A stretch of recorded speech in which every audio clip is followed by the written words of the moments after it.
রাজবাড়িতে অভিশপ্ত সেই রাতে কি হয়েছিল, কিভাবে খুন করা হয়েছিল তিনজন বিজেপি কর্মীকে, শুনুন হাড়হীন বর্ণনা নিহত প্রদীপ মণ্ডলের ছেলে প্রীতম মণ্ডলের মুখে।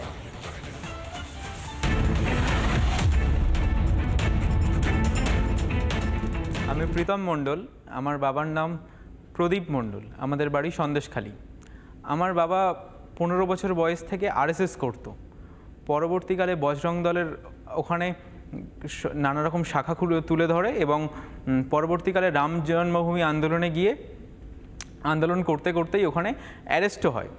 এরপর থেকে নানাভাবে হিন্দুদের যে জমি আমাদের ওখান থেকে শেখ শাহজাহান বাহিনী, তখন শেখ শাহজাহান বাহিনীরা ডন ছিল না, এরা তখন ডাকাত ছিল এবং এদের মাথায় হাত ছিল সিপিএমের মোসলেম শেখ, আমাদের ওখানে তখন অনেক বড় নেতা ছিল। তখন থেকে এরা জমি, অন্যের জমি বা আদিবাসীদের জমিরা এরা নিজেরা জোর করে দখল করে নিত। এর প্রতিবাদ আমার বাবা করতো। ঠিক সেই সময় থেকেই আমার বাবা টার্গেটে ছিল এবং নানাভাবে কখনো আমাদের ঘেরি আছে, নিজস্ব ফিশারি আছে, সেখান থেকে ডাকাত দিয়ে তাড়িয়ে বাড়ি পর্যন্ত নিয়ে আসা, নানা রকম থ্রেট আমার বাবার উপরে ছিল। কিন্তু এই সব কিছু উপেক্ষা করে আমার বাবা কখনো অন্যায়ের সাথে আপোষ করেনি, সবসময় প্রতিবাদ করত। নানা রকম প্রতিবাদ এর মধ্যেই পরবর্তী বছরগুলো চলতে থাকে।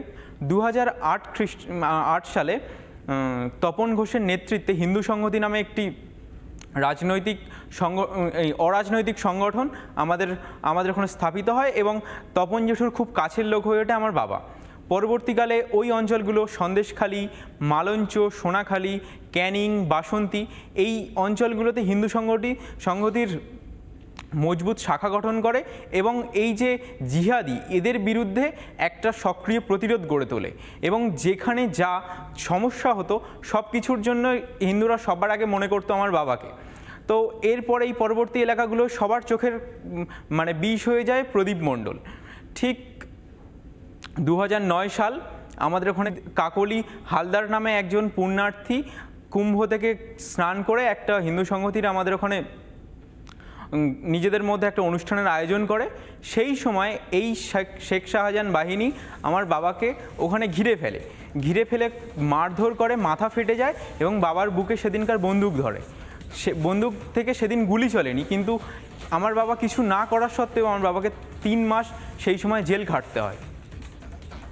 পরবর্তীকালে জেল থেকে বাইরে এসে নানা রকম থ্রেট চলছিল, কিন্তু যে আমাদের জমিগুলোকে জোর করে এরা যে মসজিদ বানাচ্ছিল বা পুকুরগুলো নিয়ে নিচ্ছিল, লোকজনকে মারধর করছিল, এগুলো চোখে চোখ রেখে আমার বাবা লড়াই করছিল। এর মাঝখানে বাবাকে কখনো তুলে নিয়ে যাওয়ার হুমকি, কখনো আমাদের বাড়ির সামনে বাইক বাহিনী, কখনো গেটের সামনে বোম মারতে মারতে চলে যাওয়া, আমাদের রাত্রিগুলোকে ভয়ের করে দিয়েছিল এই শেখ শাহজাহান বাহিনী, কাদের বাহিনী, সুশীল খরবিন এবং এদের অনুগামীরা। পরবর্তীকালে 2017 সাল আসে এবং আমার বাবা এই জমি সংক্রান্ত একটা বিষয় নিয়ে যখন রাজবাড়ি আউটপোস্টে যায়, গিয়ে নিজের অভিযোগ দায়ের করে, তখন শেখ শাহজাহানের কাছে খবর চলে যায় যে আমার বাবা আউটপোস্টে আছে। তখন 250 থেকে 300 লোক নিয়ে এসে পুরো বাজারটা ঘিরে রাজবাড়ি আউটপোস্টের মধ্যে ওখানকার কর্তব্যরত পুলিশ অফিসারদের সামনে আমার বাবাকে মারে লকআপের মধ্যে। এবং আমার বাবাকে বাঁচাতে আমার কাকু সন্দীপ মণ্ডল এবং আমাদের ওখানে যারা ছিল, এই সুকান্ত কাকু, দেবদাস কাকু, এরা তখন সবাই গেছিল এবং এদের সবাইকে একদম ধরে ধরে মেরে জলের মধ্যে পুরো ফেলে দেয়। এবং ওইখানে আমার বাবার সাথে হিন্দু সংগঠন করতো অরুণ নস্কর আছেন, ওনার স্ত্রীকে বিবস্ত্র করে সবার সামনে ওখানে মারে। এরপরে বাবা বুঝলো যে এদের সাথে অরাজনৈতিকভাবে পেরে ওঠা যাবে না। তখন বাবা 2018 সালে বিজেপিতে যোগদান করে এবং এলাকার সমস্ত দায়িত্ব নিয়ে নেয়। তখন শেখ শাহজাহানের দণ্ডপ্রতাপ এতটাই ছিল যে রিপোর্টার তো দূর, ওখানে কোনো বিরোধী দল ছিল না, কোনো পতাকা উঠত না। তারপরে 2019-এর লোকসভা নির্বাচন আসে এবং ওদের সবথেকে বড় সমস্যা হয় যে বাবা রাজনীতির ময়দানে চলে আসে এবং ওখানে কোনো রকম কোনো এজেন্ট না নিয়ে টোটাল সন্দেশখালী 1 নম্বর ব্লকে বিজেপি লিড পায়। ফলে ওরা প্ল্যানিংয়েই ছিল যে কিভাবে কি করা যায়। জামাই ষষ্ঠীর দিন ছিল, আমার বাবা বাড়িতেই ছিল এবং ওরা একটা মিটিংয়ের ছুতো করে প্রথমে আমাদের বাড়ির থেকে 100 মিটার দূরে একটা সরকারি স্কুল মাঠে প্রথমে একটা সভা করার ছুতো করে এবং সেখান থেকে বাবাকে গালাগালি দিতে থাকে।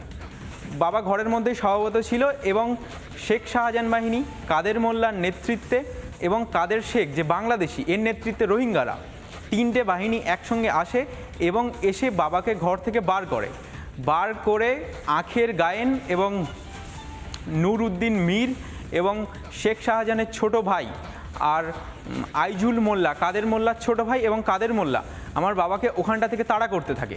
আমার বাবার পাশেই সুকান্ত কাকু দাঁড়িয়েছিল এবং দেবদাস কাকু ঠিক খানিকটা দূরে দাঁড়িয়ে বিষয়টা দেখছিল। তখন এই তিনজনকে তাড়া করে নিয়ে যায়, নিয়ে গিয়ে ওখানে 50 থেকে 70 জন মিলে আমার বাবাকে ঘিরে ধরে এবং প্রথমে কুপোতে থাকে, কুপিয়ে কুপিয়ে মোটমাট যখন দেখছে মারা যাচ্ছে না, তখন হচ্ছে পেরেক তক্তার মধ্যে দিয়ে আমার বাবার মাথার মধ্যে পুঁতে দেয়। দিয়ে যখন মরছে না, তখন আমাদের ওখান থেকে যারা গ্রাউন্ড সাপোর্ট দিয়েছিল, বাপ্পা মণ্ডল, দেবব্রত, নিহার মণ্ডল, তপন এবং বিমান সর্দার, এদের বাড়ি থেকে আগ্নেয়াস্ত্রগুলো তখন বার করে নিয়ে আসে। নিয়ে এসে কাদের মোল্লার নেতৃত্বে আমার বাবাকে এই আজেদ শেখ, আলম শেখ, ইলিয়াস শেখ হচ্ছে কাদের মোল্লার ভাইপো, আজগার শেখ এবং মোস্তাফা আকুঞ্জি, খোদাবক্স গায়েন, তপন সর্দার, এরা মিলে গুলি করে এবং কুপিয়ে যতক্ষণ না মৃত্যু নিশ্চিত হচ্ছে ততক্ষণ ওখান থেকে যায় না। এরপর সুকান্ত কাকুকে হচ্ছে এরা টার্গেট বানিয়ে নেয়, যে ততক্ষণ মারতে মারতে তখন দেখে একে মারতে হবে। একে মারার জন্য একে মারে ইলিয়াস মোল্লা, আইজুল মোল্লা, সাজেদ মীর এবং সুশীল খোরপিন, কাদের শেখ, এরা আলাদা আলাদা করে মোটমাট বেছে 2.5-3 ঘন্টা ধরে ওইখানে মারার পরে দেবদাস কাকুকে তখন তাড়িয়ে নিয়ে যায় এবং নূর ইসলাম শেখের চোখে দেখতে পায় যে আর একটা ছেলে চলে যাচ্ছে। তখন নূর ইসলাম শেখ, ওর বাবার নাম কুদ্দুস শেখ, এ হচ্ছে এর বাড়ি শেখপাড়া, এ তখন কি করে, টেনে কাদের মোল্লার পার্টি অফিসে নিয়ে যায়।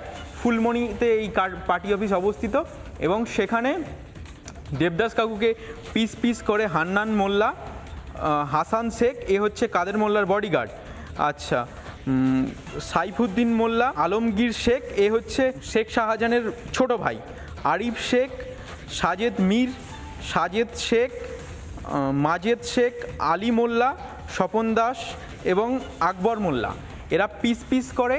এবং সাজেদ শেখ যে হিপি, যার ডাক নাম, সে তখন বন্দুক নিয়ে ডিউটিতে ছিল যাতে কেউ বিষয়টা না দেখে এবং প্রথমে পিস করে ওইখানেই পুঁতে দেয়, খানিকটা দূরে একটা জলাভূমির মধ্যে পুঁতে দেয়। পরবর্তীকালে আমাদের কেসের মধ্যে যখন প্রেশার আসে, তখন এরা এই বডিটাকে বারবার তোলাফেলা করে এবং কোথায় লেগাবে বুঝতে পারে না।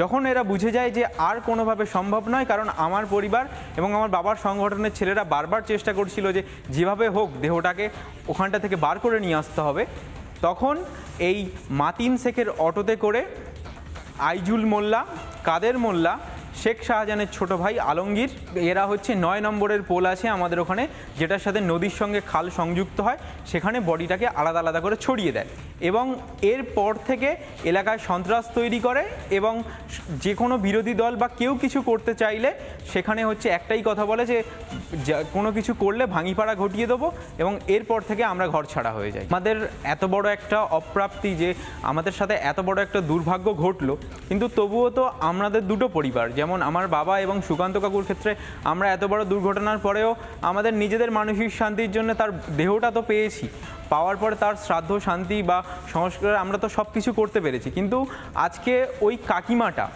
ওই দিদাটা, দেবদাস কাকুর মা, এরা জানে যে ছেলে বেঁচে নেই, কিন্তু এরা কিসের অপেক্ষা করছে? তার ছেলের ফিরে আসার নয়, এরা অপেক্ষা করছে আমার ছেলের মৃতদেহটা যাতে চলে আসে। এবং ওই কাকিমাকে দেখলে সত্যি বুকের মধ্যে মোচড় দেয় যে এখনও শাঁখা সিঁদুর পড়ে আছে। তার কারণ যেহেতু প্রমাণ হয়নি হিন্দু শাস্ত্র মতে 12 বছরের আগে আমরা কোনো অন্ত্যেষ্টিক্রিয়া করতে পারবো না। ওই ভাই বোনগুলো জানে না যে ওর বাবা, জানে যে মারা গেছে, সবাই জানে, কিন্তু ওরা জানে না যে হয়তো কোনো দিন ফিরে আসতে পারে। এই যে আশায় বুক বেঁধে আছে, কিন্তু এই রাজ্য সরকার, সিআইডি কোনো রকম কোনো সাহায্য না করে বডিটাকে টোটালি লোপাট হয়ে যাওয়ার পরেও এই যারা মূল আসামি তাদের চার্জশিট থেকে নাম বাদ দেয় এবং শাহজাহান শেখের আগে করা একটা মার্ডারের কঙ্কালকে তুলে নিয়ে এসে এই পরিবারটাকে বারবার হ্যারাসমেন্ট করে এবং এদের ডিএনএ টেস্ট করায় বারবার। কিন্তু তার সত্ত্বেও যখন প্রমাণ মিলছে না তখন চুপচাপ থাকে এবং সেটা হাইকোর্টের যখন নজরে আসে তখন বিচারপতি জয় সেনগুপ্ত এটাকে সিবিআই পাস করিয়ে দেয়। আমরা আমাদের সব হারিয়েছি, আমাদের আর কোনো কিছু পাওয়ার নেই, কিন্তু এটা তো আমাদের অধিকার, এইটুকু তো আমাদের বেঁচে থাকার অধিকার আছে এই স্বাধীন দেশে, যে আমি আমার পরিবারের মৃতদেহটা অন্তত সংগ্রহ করতে পারি। আমি সিবিআইয়ের কাছে প্রার্থনা করছি, আর কিছু হোক না হোক, দোষীদের আপনারা শাস্তি দিন এবং আমার কাকুর দেহটা যেন আমাদের কাছে ফিরিয়ে দেওয়া হয়, অন্তত আমরা অন্ত্যেষ্টিক্রিয়াটা করতে পারি, এইটুকু নিজের মনকে বোঝাতে পারি যে না, আর ফিরে আসবে না, এই আশাটা আর শেষ হয়েছে। নানা ধরনের কন্টেন্ট দেখার জন্য লাইক করুন, শেয়ার করুন আমাদের ফেসবুক পেজ, সাবস্ক্রাইব করুন আমাদের ইউটিউব চ্যানেল।